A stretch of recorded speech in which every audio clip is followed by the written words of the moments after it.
You can't say, okay, be creative now.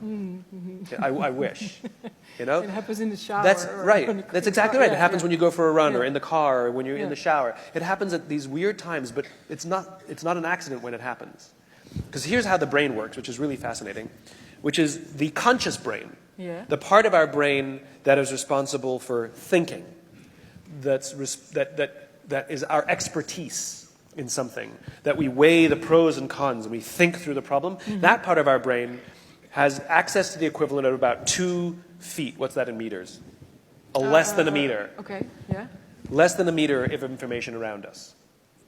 Our subconscious brains, which are responsible for all of those gut things, gut decisions, our subconscious brains have access to the equivalent of 11 acres of information. Wow. In other words, every conversation, every book you've read, every movie you've seen gets filed away somewhere, but you just don't have conscious access to it. But it's there.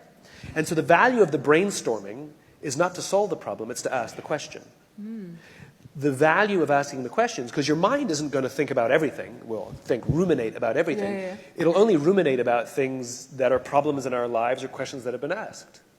And that's why the question gets asked, and a week later, in the shower, you're like, that's it, I've got it. It's because the mind is still working on it. And you need to give your mind And time. so you need to give your mind time to float. Go for a run. Get in the shower. Go for a walk. You need time. Go to a museum. Interesting. Your mind needs time to float. And the problem is we keep filling up all of the empty space. With meetings. With meetings or with our cell phones.